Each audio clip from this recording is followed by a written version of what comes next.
Matapos nga ang 2 months and 18 days na bonggang bakasyon, papalik na ulit ako ng UAE mga beshi. 3:30 nga ng umaga nung umalis ako ng bahay papuntang airport. Few inches later. Siyempre, nakaready na ang passport at ticket.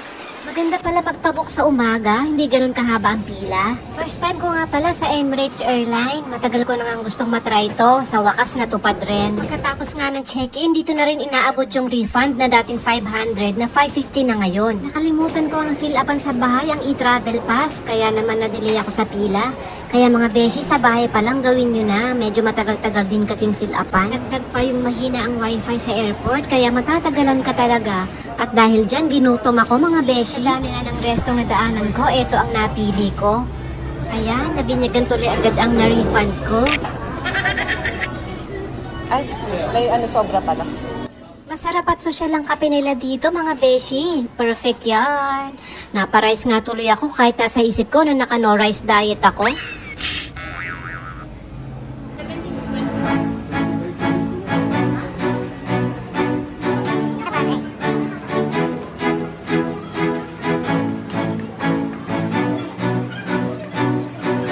This is it, ang sosyal ng TV.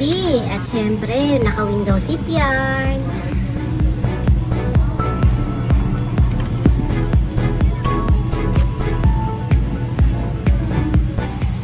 Ang luwag ng space mga beshi. Perfect. Love na kita, Emirates.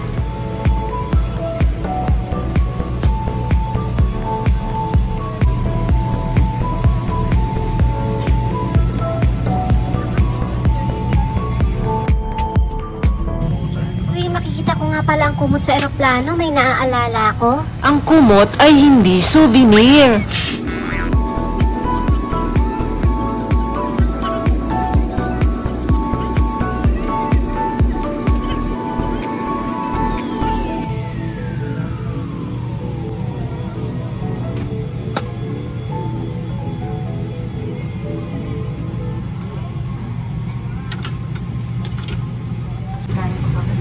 Ang iba po natin ngayon ay tatagal ng 7 oras at 30 minuto. Kung meron po kami may tutulong sa inyo, pagbigay alam lamang po sa mga member ng aming crew. Kung kailan naman nagpa-reserve ako ng window seat, saka naman wala akong katabi. Talaga nga naman.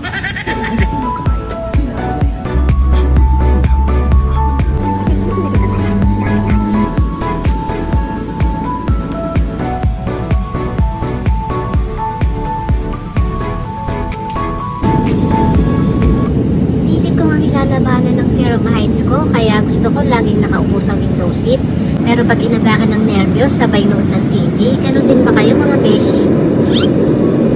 Pinoy food nga palang sinerve nila. Masarap naman yung pansit, pero masyadong matamis ang dessert, kaya hindi ko naubos. Nakaka-board pala pag walang katabi sa upuan, ala ka malang makakwentuhan. Kaya nag-movie marathon na lang ako, naka-4 na movies yata ako. Sinulit ko na nga lang yung bakanting upuan, nahiga na nga lang ako. Nakapag-toilet na nga rin ako, sabay retouch. In fairness, ang linis ng toilet, double check yan. 9/10 nga pala ang rate ko sa Emirates Airline. Sa uulitin. At naparice na naman nga ako. Di bale, last na to. Charot. Ladies and gentlemen, as we started our descent, would you please resume your seat? Ensure that your hand baggage is placed on the receiver.